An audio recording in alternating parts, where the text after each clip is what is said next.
ठीक है, अभी रोटेशन शुरू करेंगे और रोटेशन में पहले हम पढ़ रहे हैं टॉर्क वाला सेक्शन, मतलब टॉर्क पहले करेंगे और उसके बाद से मोमेंट ऑफ इनर्शिया की बात करेंगे। टॉर्क वाले में देखो थोड़ा सा मैं कंपैरिजन कर देता हूँ। जैसे हम जो फोर्स की बात कर रहे होते हैं तो फोर्स को तो अपने को पता है, हम बोलते हैं dp/dt। फोर्स को हमने बोला हुआ होता है dp/dt और p यहाँ पे क्या है, लीनियर मोमेंटम। और p को यहाँ देखोगे तो p हमारा होता है लीनियर मोमेंटम, ये हमारा हो गया लीनियर मोमेंटम। अच्छा, तो अगर मैं टॉर्क बोलना चाहूँ तो टॉर्क को क्या बोल सकता हूँ, तो टॉर्क को मैं बोल सकता हूँ dL/dt, जहाँ पे L जो होगा हमारा ये होगा एंगुलर मोमेंटम। एंगुलर मोमेंटम कुल मिला के बात ये है कि अगर तुम बात करते हो ट्रांसलेटिव मोशन की, तो अगर तुमने बात करी ट्रांसलेटिव मोशन की, तो ट्रांसलेटिव मोशन का मतलब क्या होता है, जैसे कुछ एक बॉडी पकड़ लो, उस बॉडी के बहुत सारे पॉइंट हैं, सारे पॉइंट आगे की तरफ चल रहे हैं मान लो। अगर हर पॉइंट की वेलोसिटी सेम हो जाए, अगर हर पॉइंट की वेलोसिटी सेम हो जाए, हर पॉइंट की वेलोसिटी सेम हो जाए, तब ये कहलाता है ट्रांसलेटिव मोशन। ठीक है भाई, मतलब ट्रांसलेटिव मोशन में कोई बॉडी ऐसे चले जैसे कि उस बॉडी के हर पॉइंट की वेलोसिटी सेम हो जाए, तब वो कहलाएगा ट्रांसलेटिव मोशन। ठीक है, लेकिन रोटेशन में क्या होता है, रोटेशन में ये होता है कि जैसे मान लो ये कोई ऐसा हिंजेस करा हुआ दरवाज़ा है और इसको दरवाजे को मान लो तुमने इस तरीके का एक कोई दरवाज़ा है, यहाँ से तुमने उसको पकड़ा, ऐसे खोल बंद करते हो, यहाँ से 2-3 पॉइंट से फिक्स करते हो, तो ये दरवाज़ा इस एक्सिस के अबाउट ही तो घूमता है। सोच के देखो, यहाँ पे तुम्हारे हैंडल्स लगे होते हैं और दरवाज़ा इस एक्सिस के अबाउट घूम रहा होता है, तो ये पॉइंट तो फिक्स है, ये पॉइंट तो अपनी जगह से हिल ही नहीं रहा, ये पॉइंट तो फिक्स है। और जो फिक्स एक्सिस है बॉडी उसके चारों तरफ घूमती है, सिंपल सी बात है। ये दरवाज़ा ऐसे फिक्स है तो बॉडी ऐसे घूमेगी, दरवाज़ा ऐसे घूमेगी। कुल मिला के जब हम टॉर्क की बात करेंगे तो यहाँ घूमने की बात होगी, और जब हम फोर्स की बात करेंगे तो चलने की बात होगी, सिंपल। तो फोर्स की बात अगर कोई करेगा तो उसके मन में होगा कि भाई चलना है, और टॉर्क की बात कोई करेगा तो उसके मन में होगा कि भाई घूमना है। मतलब ऐसा कह सकते हो कि फोर्स का जो टर्निंग इफेक्ट होता है ना, वो टॉर्क करता है। फोर्स के कारण किसी बॉडी को तुम चला सकते हो, टॉर्क के कारण तुम बॉडी को घुमा सकते हो, सिंपल सी बात। ठीक है, तो फोर्स और टॉर्क में बेसिक बात, हम बेसिक अगर डिफरेंस की बात करें तो यही है। तो हर टॉर्क के अंदर फोर्स छुपा होता है। अच्छी बात तो ये है कि तुम टॉर्क का जब डेफिनेशन लिखोगे ना, तो उसके अंदर तुमको फोर्स को लिखना ही पड़ेगा। तो टॉर्क और फोर्स में बस इतनी सी बात है कि फिर से सेंटेंस पे मेरे ध्यान देना। मैं बोलूँगा ट्रांसलेटिव मोशन, तो ट्रांसलेटिव मोशन में जो काम फोर्स का होता है, रोटेशन में वही काम टॉर्क का होता है। ठीक है भाई, मतलब ट्रांसलेटिव मोशन में जो काम, ट्रांसलेटिव मोशन में जो काम फोर्स का होता है, रोटेशन में वही काम टॉर्क का होता है। इतनी ही सी बात है, यहाँ से इसको कर सकते हो। ट्रांसलेटिव मोशन में जो काम फोर्स का होता है, रोटेशन में वही काम टॉर्क का होता है। तो ये चीज़ जो है यहाँ से समझना आसान है। टॉर्क और फोर्स की बेसिक बात ये है, टॉर्क और फोर्स की बेसिक बात यही है।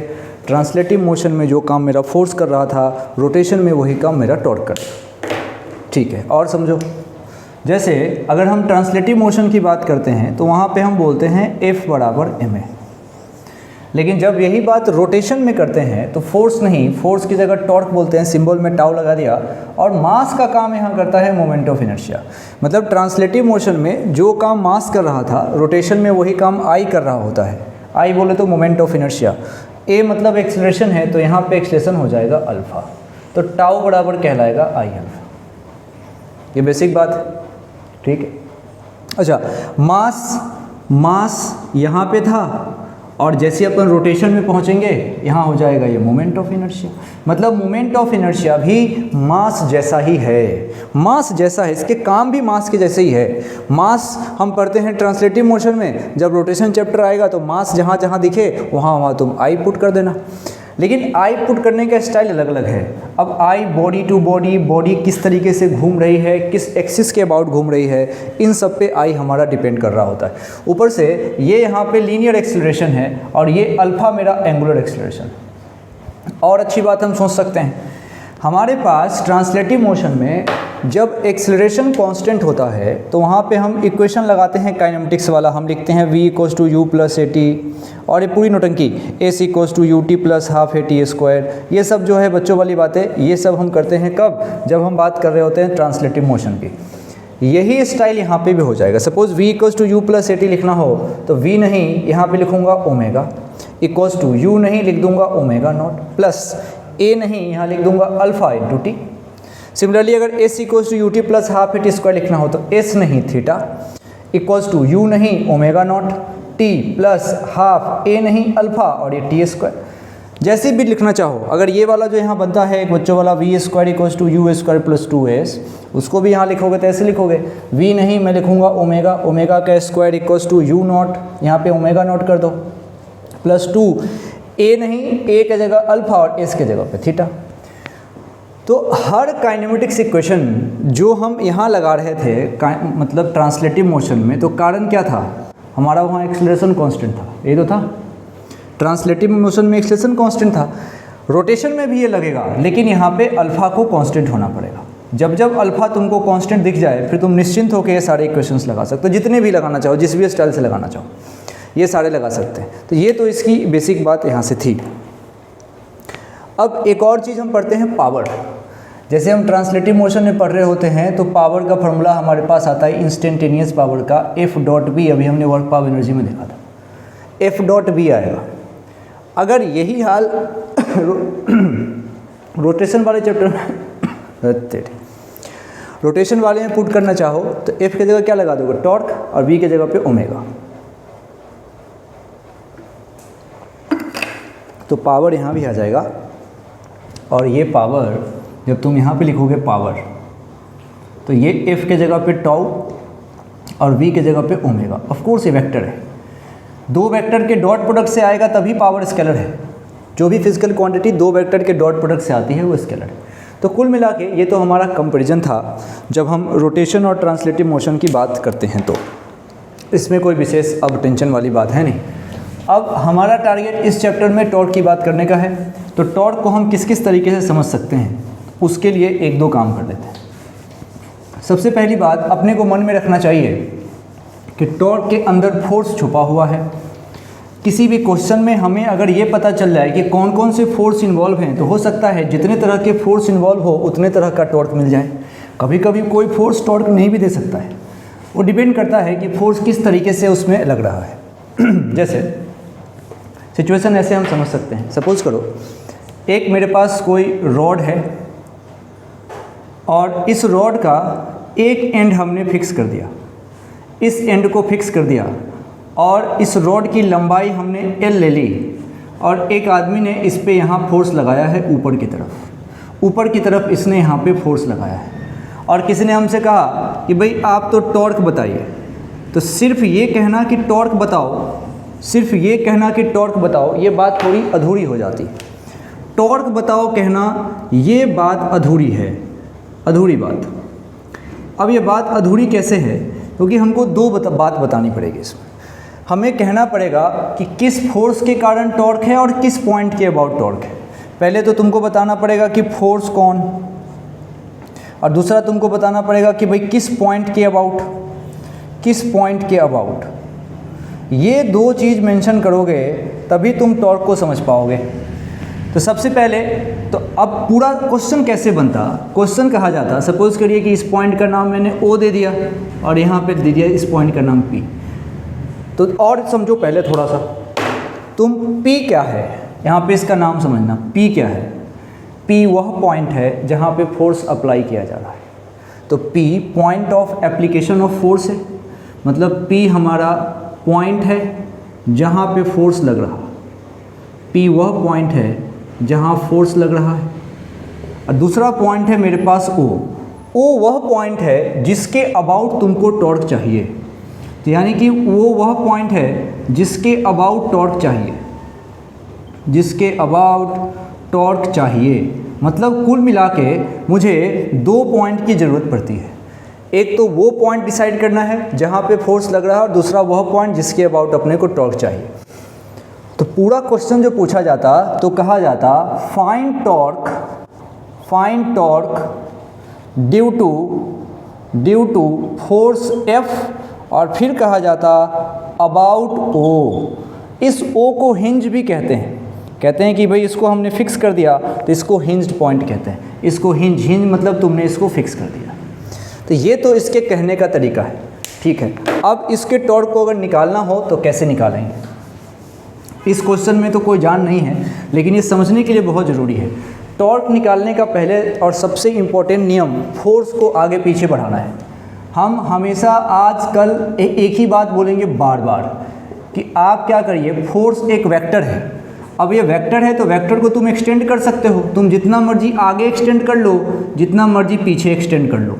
तो मैं इसको बोलता हूँ कि फोर्स को एक्सटेंड कर लो, या फिर ऐसे कह सकते हो कि फोर्स को तुम आगे पीछे बढ़ाओ, फोर्स को आगे पीछे बढ़ाओ। इसे एक्सटेंड करने को तो यही कह सकते हैं, कर सकते हैं ना, क्योंकि फोर्स एक वेक्टर है। फोर्स को आगे पीछे बढ़ाओ, एक बात तो ये हो गई। और दूसरी बात, जिस पॉइंट के अबाउट टॉर्क चाहिए वहाँ से परपेंडिकुलर डालो। अपने को जिस पॉइंट के अबाउट टॉर्क चाहिए, जिस पॉइंट के अबाउट टॉर्क चाहिए वहाँ से परपेंडिकुलर डालो, वहाँ से परपेंडिकुलर डालो। परपेंडिकुलर थोड़ा बड़ा सा डालो, खूब बड़ा परपेंडिकुलर। बड़ा परपेंडिकुलर डालने का ही फ़ायदा तुमको समझ में आएगा, डायरेक्शन निकालने में आसानी होगी। जैसे अभी मन में इस चीज़ को रखेंगे, हमारे क्वेश्चन में बात ये हो गई कि मैं तो पहले फोर्स को आगे पीछे बढ़ाऊंगा, हमने बढ़ा लिया। और जिस पॉइंट के अबाउट टॉर्क चाहिए, तो मुझे O के अबाउट टॉर्क चाहिए, तो O से मैं परपेंडिकुलर डालूंगा इसके पास। जैसे ही O से परपेंडिकुलर लेके जाऊंगा, यहीं पे नहीं छोड़ूंगा, थोड़ा इसको और एक्सटेंड कर लूँगा। इससे मुझे पता चल जाएगा कि अच्छा R मेरा इस तरफ गया है। फिर R क्रॉस F अपने फिंगर को घुमाऊंगा, तो जो मैं राइट हैंड के अपने फिंगर्स को R से F की तरफ घुमाऊंगा तो अंगूठा बाहर जाएगा। तो यहाँ पे जो हम टॉर्क की बात करेंगे तो ये टॉर्क मेरा जो आएगा वो आएगा आउट, टॉर्क आएगा आउट। अगर तुम सोचो तुम परपेंडिकुलर यहीं पे छोड़ देते तो अंगूठा घुमाने में दिक्कत आती। इसलिए परपेंडिकुलर थोड़ा सा बड़ा परपेंडिकुलर डालना है। तो ये परपेंडिकुलर जो तुम डालोगे ये थोड़ा बड़ा साइज़ का डालोगे, इससे आपको डायरेक्शन निकालने में आसानी होगी। तो डायरेक्शन तो बाद की बात है। अभी मुझे टॉर्क अगर चाहिए था तो मैं यहाँ पे लिखूँगा टॉर्क के लिए जो वैल्यू लिखूँगा, इसका जो मैग्नीट्यूड लिखूँगा यहाँ से, तो एक तो लिखूँगा फोर्स इनटू लीवर आर्म बोलते हैं, यानी कि R परपेंडिकुलर लिखा जाता है टॉर्क के लिए। इस R परपेंडिकुलर का एक और नाम होता है, इसको बोला जाता है लीवर आर्म, लीवर आर्म। कुछ लोग इसको फोर्स आर्म भी कहते हैं, फोर्स आर्म भी कहते हैं। तो अपना टारगेट तो सीधा सीधा ये बोलना है कि टॉर्क मुझे निकालना होगा तो फोर्स इनटू परपेंडिकुलर डिस्टेंस करूँगा, मेरा टॉर्क निकल जाएगा। जब मुझे टॉर्क चाहिए होगा तो मैं आराम से फोर्स मल्टीप्लाई कर दूंगा सिंपली परपेंडिकुलर डिस्टेंस से, तो मेरा काम हो जाएगा, टॉर्क हम यहाँ से निकाल सकते हैं। तो ये टॉर्क की थोड़ी बेसिक बात है। तो अभी तक का कंक्लूजन क्या है? अभी तक का कंक्लूजन है कि जैसे वर्क पावर एनर्जी में अपने को बोलना पड़ता था कि find work done by that force, उसी तरीके से यहाँ भी बताना पड़ेगा। पावर भी निकालते थे तो बताना पड़ता था कि भाई इस फोर्स के कारण क्या पावर है। आपको यहाँ पे बताना पड़ेगा कि इस फोर्स के कारण टॉर्क बताओ कि भाई हमने जो फोर्स लगाया क्या उसने बॉडी को घुमाने में कुछ हेल्प करी है। अगर हेल्प करी है घुमाने में तभी उसका टॉर्क निकल के आएगा, वरना नहीं आएगा। फॉर एग्जांपल अभी यहाँ पे टॉर्क आ सकता है कैसे, क्योंकि फोर्स तुमने F लगा दिया और परपेंडिकुलर डिस्टेंस तो यही है जो पहले से ही L दिया हुआ है, इसका टॉर्क फोर्स गुना L हो जाएगा। इसमें कोई प्रॉब्लम नहीं है कि नहीं? इसमें तो कोई जान नहीं है, ये तो बस लिखने के लिए दिया है। लेकिन हर बार ऐसा नहीं कि फोर्स लगाऊं और टॉर्क दे देगा। जैसे इसी क्वेश्चन में अगर मैं क्या करता, इस फोर्स को थोड़ा अलग तरीके से लगाता, यही रॉड होता, इसी क्वेश्चन को ऐसा किया जाता, ये मेरा रॉड है जिसके एक एंड को मैं यहाँ से फिक्स कर लेता, इस तरीके से फिक्स कर लेता और फोर्स मैं यहाँ लगाता, ऐसे लगाता फोर्स। अब ज़रा तुम सोचो, अब तुमने यहाँ, इसका मतलब तो ये है कि मार्कर को यहाँ से तुमने पकड़ लिया है और आगे की तरफ खींच रहे हो, अब चाह रहे हो कि ये मार्कर घूम जाए, ये ज़िंदगी में कभी नहीं घूम सकता। तो यहाँ पे देख के भी लग रहा है प्रैक्टिकली भी कि टॉर्क हमारा जीरो होगा। अब मैथ से अपनी बात को हम करते हैं, तो देखें मैथ से कैसे हो सकता है। तो ये तो हमारा फिक्स पॉइंट है, नाम दे दिया O। अब मेरा टारगेट क्या है, फोर्स को आगे पीछे बढ़ाने का। हमने इसको बढ़ा के देख लिया भाई, फोर्स तो आगे पीछे बढ़ाया। अब दिक्कत क्या हो गई कि जैसे मैं फोर्स को एक्सटेंड कर रहा था तो ये फोर्स उसी लाइन से गुजर गया है जिसके अबाउट मुझे टॉर्क चाहिए था। इसका मतलब जब फोर्स उसी लाइन से गुजर जाए जिसके अबाउट मुझे टॉर्क चाहिए, इसका मतलब कोई परपेंडिकुलर डिस्टेंस बना ही नहीं। और जब कोई परपेंडिकुलर डिस्टेंस बना ही नहीं तो मैं फोर्स इंटू आर परपेंडिकुलर जैसे ही करूँगा ये हो जाएगा जीरो। इसका सीधा मतलब है कि टॉर्क की वैल्यू हो जाएगी जीरो। तो मैं ये कहना चाहता हूँ कि सेम अमाउंट ऑफ फोर्स हो, लेकिन अगर वो डिफरेंट एंगल पे लगेगा तो हो सकता है कभी फोर्स टॉर्क दे पाए, कभी नहीं दे पाए। तो इसमें तो टॉर्क नहीं दे पाया। और दूसरी बात काम की बात कि जब हम फोर्स अप्लाई कर रहे हैं, अगर फोर्स मेरा उसी पॉइंट से गुजर जाए जिसके अबाउट मुझे टॉर्क चाहिए था, तो आर परपेंडिकुलर जीरो हो जाएगा और टॉर्क की वैल्यू वहाँ पे जीरो हो जाएगी। इसको तीसरे तरीके से समझ सकते हैं। क्या होगा जब मैं फोर्स किसी दूसरे एंगल पे लगाऊंगा, तो तब भी उसको कैसे किया जा सकता है। ये मेरे पास एक रॉड है, इस रॉड को हमने ऐसे कर लिया। अब इस बार इस रॉड पे जो फोर्स लग रहा है ये ऐसे लगा रहे हैं, जो नीचे से ये वाला एंगल जो है वो थीटा है, और ऐसे लगा रहे हैं टॉर्क। रॉड की लंबाई में कोई चेंज नहीं करा है हमने, इसकी लंबाई को एल ही लिया है। करने को या तो एल को रिजॉल्व कर लिया जाए या फिर फोर्स को रिजॉल्व कर लिया जाए। तो ये मेरे पास फोर्स था जो हमने यहाँ पे लगाया, इसके अबाउट पूछा है टॉर्क। तो तुम क्या करोगे, पहले तो फोर्स के कंपोनेंट कर लो, एक तो ऐसा दूसरा ऐसा। देखो अब ज़रा सोच के देखो, इसका एक कंपोनेंट इधर बनेगा एफ कॉस थीटा और दूसरा कंपोनेंट ऊपर बनेगा जो बनेगा एफ साइन थीटा। अब देखो इतना तो श्योर है कि एफ कॉस थीटा को एक्सटेंड करूंगा, इसी के कॉरस्पॉन्डिंग गुजरेगा, तो ये तो कोई टॉर्क देने से रहा। अब बचता है एफ साइन थीटा, तो एफ साइन थीटा को आगे पीछे बढ़ाओ, तो बिल्कुल एफ साइन थीटा टॉर्क दे सकता है, क्योंकि यहाँ से यहाँ मुझे परपेंडिकुलर डिस्टेंस यहाँ से मिलेगा, और ये परपेंडिकुलर डिस्टेंस जो आर परपेंडिकुलर है वो एल के बराबर है। तो यहाँ जो टॉर्क आएगा, अब तो ये मेरा एफ बचा ही नहीं, क्योंकि इस एफ के हमने दो टुकड़े कर लिए। कॉस और साइन में कॉस मेरा टॉर्क के मामले में बेकार चला गया, बचता साइन है। तो टॉर्क का फार्मूला एफ गुना साइन थीटा कर दूंगा और परपेंडिकुलर डिस्टेंस कर दूंगा आर परपेंडिकुलर, और यही आर परपेंडिकुलर आज मेरा इस रॉड की लंबाई है। तो torque F sine theta into L हो जाएगा। तो अल्टीमेट बात यह है कि जब भी अपने को टॉर्क निकालना होगा तो दो पॉइंट की आवश्यकता होती है। एक पॉइंट जहाँ जिसके अबाउट तो अपने को टॉर्क चाहिए, उस पॉइंट का नाम O दे रहे हैं। दूसरा पॉइंट जहाँ फोर्स लग रहा होता है जिसका नाम हम P दे रहे हैं। फोर्स पहचानना ज़रूरी है। फोर्स किसी एंगल पे लग रहा होगा तो उसके कंपोनेंट कर लेंगे, और हमको आर परपेंडिकुलर फाइंड करने का सबसे आसान तरीका है फोर्स को एक्सटेंड करो, फोर्स को आगे पीछे बढ़ाओ, और जिस पॉइंट के अबाउट टॉर्क चाहिए वहाँ से परपेंडिकुलर डालो। कुल मिला के तुम ऐसा मानना कि जिस पॉइंट के अबाउट टॉर्क चाहिए हमारा एक ऑब्जर्वर वहाँ बैठा है और उसको फोर्स तक पहुँचना है। इसको मिलाना नहीं है, इसको चल के फोर्स तक पहुँचना है। अभी कन्फ्यूजन होगा, कभी कभी लगेगा हम मिला देते हैं इस लाइन को, लेकिन मिलाना नहीं है। इसको यहाँ से परपेंडिकुलर डालने का मतलब होता है यहाँ से इसको चल के फोर्स के लाइन तक पहुँच जाना है। अब इसको क्वेश्चन से सीखने में ज़्यादा मज़ा आता है। अब मैं एक सवाल देता हूँ जिसको सीखा जा सकता है। एक क्वेश्चन लिख लो, लिखो according to the given figure,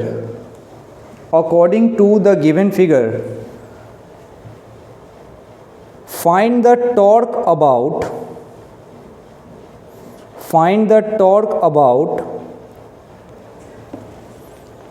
point B naught, दूसरा A naught, तीसरा O। 3 पॉइंट दिया जा रहा है, 3 पॉइंट दिया जा रहा है। कुछ इस तरीके से सिचुएशन देता हूँ, 3 पॉइंट दिया गया है। जैसे आपका जो पहला पॉइंट है वो है ए, यहाँ पे एक पॉइंट दिया गया है जिसका नाम है ए, एक पॉइंट यहाँ दिया गया है जिसका नाम है ए नॉट, एक पॉइंट यहाँ दिया गया है जिसका नाम है बी नॉट, और एक पॉइंट यहाँ दिया गया है जिसका नाम है ओ। और रही बात डिस्टेंस की, तो डिस्टेंस आपका दिया गया है, यहाँ से यहाँ तक का जो डिस्टेंस है ये दिया गया है 3 मीटर, और जो यहाँ से यहाँ तक का डिस्टेंस है ये दिया गया है 4 मीटर। और क्या किया गया कि 20 न्यूटन का फोर्स इस ए पॉइंट के पास लगाया गया है, यहाँ पे लगाया गया है 20 न्यूटन का फोर्स। क्वेश्चन इस तरीके से है, अपने को about B naught, A naught और ओ नॉट टॉर्क चाहिए, ओ के अबाउट। तो पहला अपने को टॉर्क चाहिए, अपने को चाहिए टॉर्क, और वो टॉर्क किसी पॉइंट के अबाउट बोलना पड़ेगा। तो वो टॉर्क चाहिए बी नॉट के अबाउट, ये टॉर्क चाहिए अपने को ए नॉट के अबाउट, और यही टॉर्क चाहिए अपने को ओ के अबाउट, अबाउट ओ। तीनों के अबाउट अपने को यहाँ टॉर्क की ज़रूरत है, टॉर्क फाइंड करना है, टॉर्क फाइंड करना है। टॉर्क फाइंड करने का नियम, टॉर्क फाइंड करने का नियम देखो, पहले तो फोर्स को आगे पीछे बढ़ाओ। तो फोर्स इस लाइन पे है तो हमारी मजबूरी हो जाएगी, फोर्स को आगे पीछे बढ़ाने का मतलब है कि हमको इस फोर्स वाली लाइन को एक्सटेंड करना पड़ेगा। जिस पॉइंट के अबाउट टॉर्क चाहिए वहाँ से परपेंडिकुलर डालो। अब मैं बी नॉट से क्या परपेंडिकुलर डालूँ, ये तो वहीं से गुजर गया, तो बी नॉट के लिए आर परपेंडिकुलर कुछ बनेगा ही नहीं, वो तो 0 हो गया। इसके कारण इसका जो टॉर्क है उसकी वैल्यू हो जाएगी 0। तो बी जो, यानी कि मेरा जो आंसर है टॉर्क, तो टॉर्क 0 होगा किसके अबाउट, तो about B naught, about B naught torque 0 होगा। ठीक है, अब ए नॉट की बात करते हैं। हाँ बिल्कुल, फोर्स तो हमने एक्सटेंड कर ही लिया है, ए नॉट से परपेंडिकुलर डालना है। तो मेरा ऑब्जर्वर अगर यहाँ है, उसको ए नॉट तक चलने के लिए उसको परपेंडिकुलर डिस्टेंस यानी कि 4 मीटर की दूरी तय करनी पड़ेगी। तो इसके लिए मेरा आर परपेंडिकुलर जो हो गया वो हो गया 4। तो यहाँ से जब मैं टॉर्क निकालूंगा तो वो फोर्स को सिंपल मल्टीप्लाई कर दे रहे हैं आर परपेंडिकुलर से, यानी कि जो वैल्यू आ रही है वो आएगी 20 और ये 4 मतलब 80। 80 क्या, तो यूनिट हो जाएगी न्यूटन मीटर, न्यूटन मीटर। तो ये इस तरीके से टॉर्क बोला। अब कौन सा पॉइंट बचा, अब पॉइंट नंबर ओ बचा। अब जरा सोचो, क्या ओ नंबर पॉइंट के लिए भी चलने के लिए ऐसा, अब कोई बच्चा क्या करता है, ओ के अबाउट पूछा तो यहाँ से ऐसे लाइन को मिलाता है, ये नहीं करना है। लाइन मिलाना थोड़ी है, अपने को तो परपेंडिकुलर डिस्टेंस चाहिए। तो फोर्स को आगे पीछे बढ़ा रखा है। अब मैं यहाँ से, अब मेरा दूसरा वाला ऑब्जर्वर यहाँ पे है, इस ऑब्जर्वर को इस रास्ते चलना पड़ेगा तभी वो परपेंडिकुलर यहाँ तक पहुँच पाएगा। तो इसको भी तो 4 दूरी ही तय करनी पड़ेगी और फोर्स उतना है, तो ये इसका आंसर भी सेम आएगा, यानी कि 80 न्यूटन मीटर। यही बात इसने पूछ रखी है, सही है। तो टॉर्क का स्टाइल ऐसे होता है, ऐसे हम पॉइंट के अबाउट टॉर्क निकाल सकते हैं। ठीक है, और एक सवाल से इसको बढ़िया समझते हैं। एक क्वेश्चन लिख लो, लिखो a particle with mass m, a particle with mass m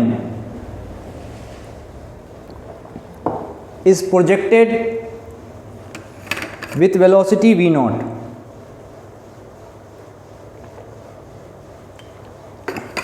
from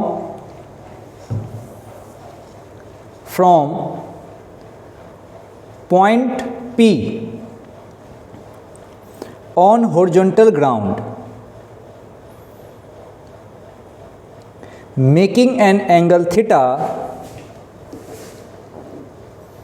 with horizontal, making an angle theta with horizontal. Find torque due to gravity about point of projection. Find torque due to gravity about point of projection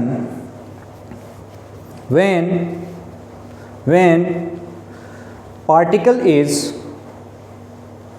at highest point, when particle is at highest point। पूरी कहानी है, बात बहुत simple है, बात बहुत simple है। कहानी पढ़ लो एक बार, बिल्कुल सही ऐसे ही होगा।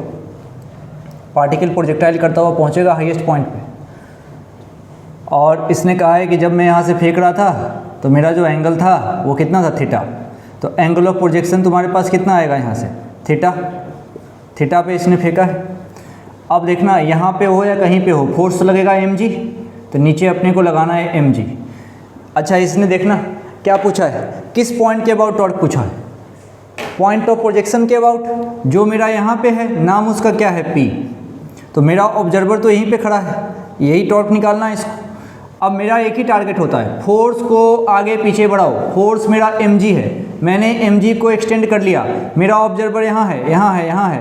इसको परपेंडिकुलर जाने के लिए ऐसे जाना पड़ेगा, ऐसे ऐसे ऐसे, इस रास्ते से चलना पड़ेगा और इतनी दूरी तय करनी पड़ेगी। बताओ ये दूरी कितनी होगी इसकी, r/2 होगी, क्योंकि ये पूरा का पूरा रेंज होता है उसके आधे पे है। तो मेरा जो आंसर है टॉर्क का, पूरी बात बोलूं तो टॉर्क किसका, तो बताना पड़ेगा। टॉर्क जब भी कोई पूछे तो तुम उससे दो सवाल पूछो कि भाई टॉर्क किस फोर्स का, पहले तो उससे पूछो कि टॉर्क किस फोर्स का, फिर दूसरा सवाल उससे हाथों हाथ पूछो किस पॉइंट के अबाउट, किस पॉइंट के अबाउट। दो बात जब पूछोगे तब सही आंसर दे पाओगे। तो यहाँ पे जो आंसर आएगा टॉर्क किस फोर्स का, तो वो फोर्स तो चलो mg है।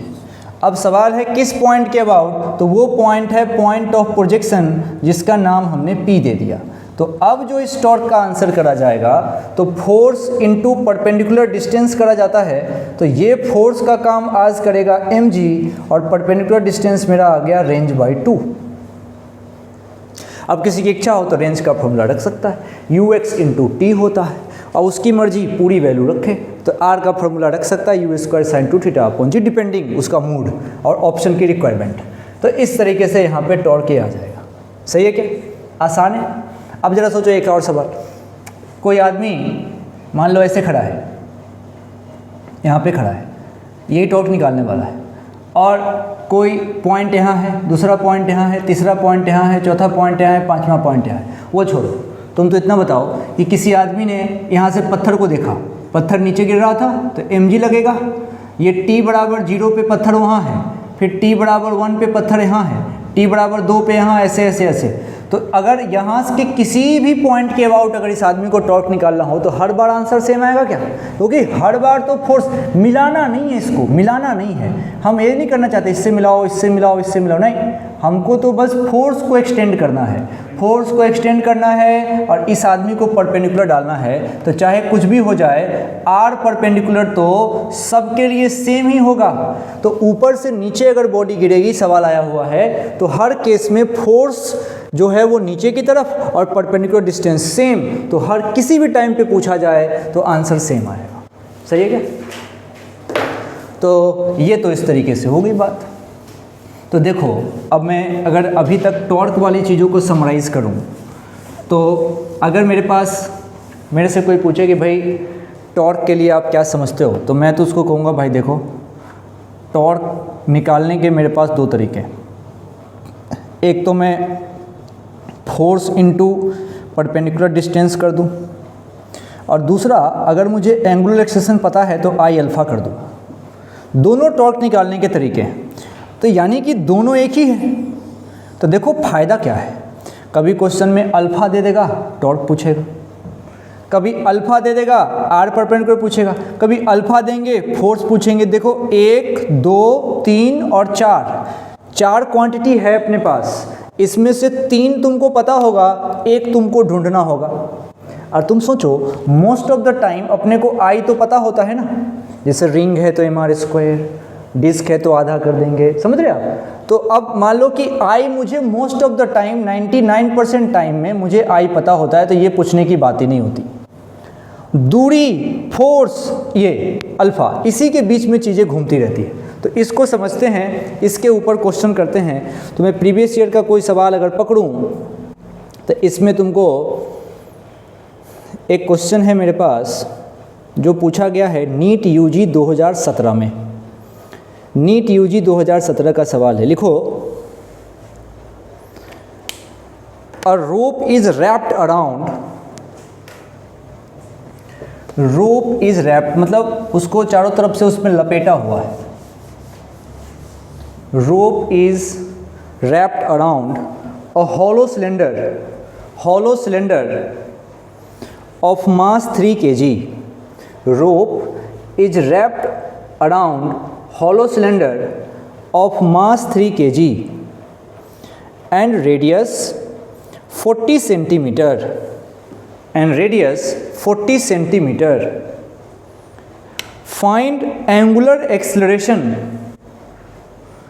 Find angular acceleration of the cylinder. Find angular acceleration of the cylinder if rope is pulled by 30 Newton force. If rope is pulled by 30 Newton force.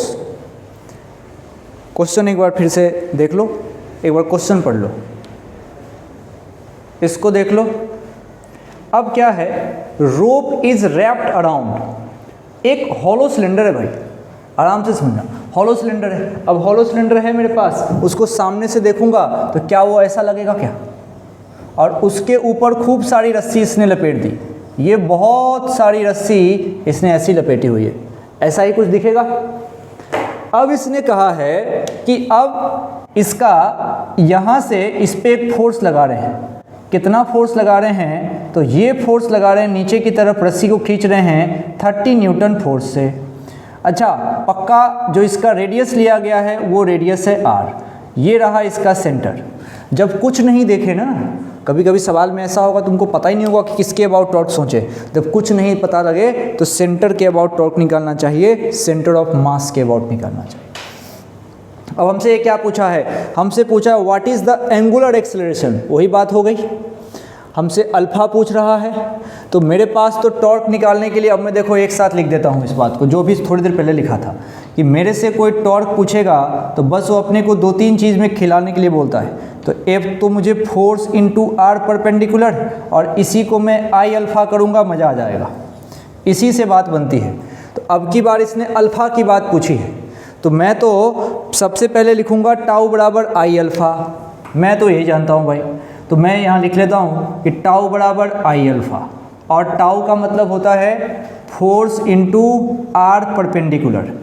अब देखो, क्या मुझे फोर्स पता है? तो हाँ बिल्कुल, तो ये 30 न्यूटन है, तो सबसे पहला टारगेट फोर्स को आगे पीछे बढ़ाओ, ये हमने बढ़ा लिया।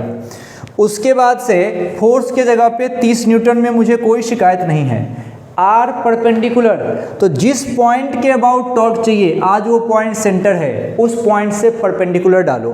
तो तुमने यहाँ से परपेंडिकुलर डाला, परपेंडिकुलर थोड़ा बड़ा डालिए, this one is the perpendicular. ये जो आया है ये आर वेक्टर, आर वेक्टर की दूरी तो यही है, ये तो हमने एक्सटेंड किया कि डायरेक्शन पता चल जाए। अब मैं इसका, अगर देखो फोर्स को एक्सटेंड करके तुम ऊपर ले गए, अगर तुमसे कोई इसका टॉर्क पूछेगा तो कहाँ आ रहा है वो? आउटवर्ड आ रहा है क्या? आउटवर्ड आ रहा है। अच्छा वो छोड़ो, इसमें तो बस इसने वैल्यू पूछी है, तो आर परपेंडिकुलर क्या लिखोगे? आर, ये नहीं कि इसकी लंबाई, ये तो मैं कहीं भी ले जाऊं, ये जो मैं एक्सटेंड कर रहा हूं वो तो डायरेक्शन फाइंड करने के लिए कर रहा हूं। समझ रहे हो क्या? मुझे क्या चाहिए? मुझे तो चाहिए फोर्स और परपेंडिकुलर डिस्टेंस। तो समझो मेरा काम तो यहाँ पे भी चल जाता। सोचो, फोर्स पता लग गया, परपेंडिकुलर डिस्टेंस ये पता लग गया, लेकिन मैं इसको एक्सटेंड कर रहा हूँ ताकि भविष्य में जब मुझे डायरेक्शन निकालना हो तो उसकी प्रैक्टिस हम अभी से ही करें। तो ये वाली लाइन आर वेक्टर की, और ये पहुँचा है फोर्स वाली लाइन, तो हो गया बराबर आई। आई का मतलब क्वेश्चन से पूछना पड़ेगा, ये क्या बोला है इसने? इसने कहा है हॉलो सिलेंडर। आपको याद होना चाहिए हॉलो सिलेंडर के लिए आई जो होता है हॉलो सिलेंडर का, वो होता है mr²। होता है क्या? सोचो, हॉलो सिलेंडर को तुम सामने से देखोगे तो क्या दिखेगा? वो रिंग, और रिंग का मोमेंट ऑफ इनर्शिया mr² होता है। सही है? अगर सॉलिड सिलेंडर बोलोगे तो सॉलिड सिलेंडर सामने से कैसा दिखेगा तुमको? डिस्क, और डिस्क का मोमेंट ऑफ इनर्शिया जो होता है वो हाफ mr²। धीरे धीरे मोमेंट ऑफ इनर्शिया जब पढ़ेंगे तो इसकी प्रैक्टिस भरपूर हो जाती है। अभी तो आपको इसको mr² यहाँ पे पुट करो, तो आई नहीं, आई के जगह पे मैं लिखूँगा mr² into alpha, mr² into alpha. R की वैल्यू दे दे तो मज़ा ही आ जाए, और इसने दे भी दी है, आर की वैल्यू इसने दे दी है कितनी, तो 40 सेंटीमीटर। तो आर की वैल्यू 40 सेंटीमीटर, थोड़ा काट पीट कर लेते हैं, इस आर से ये ख़त्म हो जाएगा। अब उसके बाद से देख लो, यहाँ पे है तुम्हारे पास 30 इक्वल्स टू m मास की बने क्या, मास की बने, हाँ 3 kg, ठीक है भाई। तो ये रहा 3 kg, आर 40 सेंटीमीटर, 40 नहीं 40/100 लिखूँगा, तब लिखूँगा अल्फ़ा, तब लिखूँगा अल्फ़ा। और जब इसको सॉल्व करोगे तो अल्फ़ा तुम्हारा कितना आ रहा है देखो, 25, हाँ अल्फ़ा आएगा 25, अल्फ़ा की वैल्यू 25। यूनिट क्या होगी, रेडियन पर सेकेंड स्क्वायर। बात बहुत सिंपल है, एक ही बात, मैं तो टॉर्क 2 स्टाइल में लिखना जानता हूँ। टॉर्क होता है फोर्स इंटू परपेंडिकुलर डिस्टेंस, और यही हमारा आई अल्फ़ा है। मेरा जो भी सवाल टॉर्क पे आएगा सबसे पहले मैं ये लिख के निश्चिंत हो जाऊँगा, इसी के इर्द गिर्द चीज़ें घूमती रहती हैं, इसी के इर्द गिर्द चीज़ें घूमती रहती है। ऐसा ही सवाल वो एक बार AIPMT 2014 में पूछ दिया, उसमें उसने क्या घुमा दिया, सॉलिड सिलेंडर। काम वही करोगे, सॉलिड सिलेंडर घुमाओगे तो तुम अंतर क्या करते, आई के जगह पे mr² नहीं हाफ mr² लिखते। तो सॉलिड सिलेंडर का मोमेंट ऑफ इनर्शिया देखो, सॉलिड सिलेंडर है, सामने से देखोगे तुमको डिस्क दिखेगा, रॉड दिखेगा, लेकिन जब रोटेशन होगा ऐसे ऐसे जो रोटेट होगा तो क्या दिखेगा तुमको, सोचो, रॉड थोड़ी रोटेट होगा तो वो दिखेगा, डिस्क दिखेगा रोटेट हुआ। तो इसको अब देखो, इसका रोटेशनल इफेक्ट, इसका रोटेशनल इफेक्ट अगर मान लो ये अंदर में कितना भी अंदर गया हो, क्या फ़र्क पड़ता है हमारे लिए, हमको तो घूमता हुआ, अगर ये हॉलो है तो हमको तो एक बस रिंग घूमता हुआ दिखेगा, समझ रहे हो। और ये रहा हमारा सेंटर, सही है कि नहीं बात। चलिए, तो अब इस तरह के सवाल जो हैं इस फॉर्मेट पे आते हैं, तो हम बढ़िया इसको कर सकते हैं, कोई दिक्कत नहीं है। तो ऐसे सवाल तो कर जाओगे मेरे ख्याल से। तो 2014 वाला आप होमवर्क में कर जाइएगा, होमवर्क में कर जाइएगा। तो ऐसे सवाल आपको कई बार आ चुके हैं, तो कोई इसमें दिक्कत वाली बात नहीं है, कोई प्रॉब्लम नहीं है, नहीं है, नहीं है,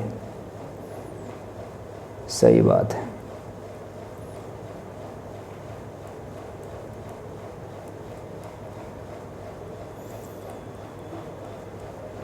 एक क्वेश्चन और करते हैं, ज़रा लिखिएगा, लिखो moment of inertia of a disc about an axis, moment of inertia of a disc about an axis perpendicular to plane is 50 kg metre square, 50 kg metre square. आगे कहता है कांस्टेंट टॉर्क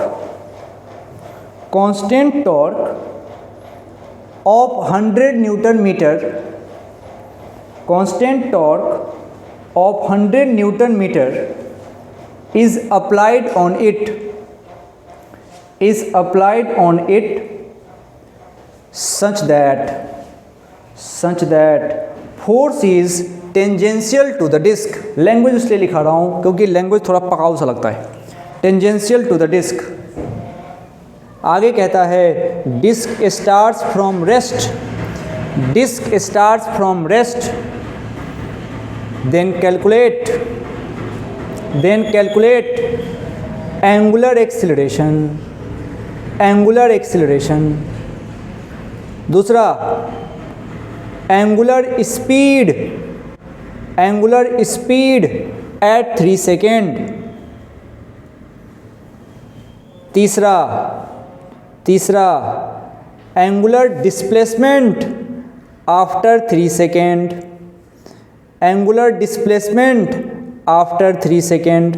इतनी चीज़ें इसने पूछी है, फटाफट इसको कर दो। यूनिट समझते हो? बताओ थीटा की यूनिट बताओ। रेडियन, ओमेगा आएगा, क्या लिखोगे? रेडियन पर सेकेंड और अल्फा आएगा तो रेडियन पर सेकेंड स्क्वायर।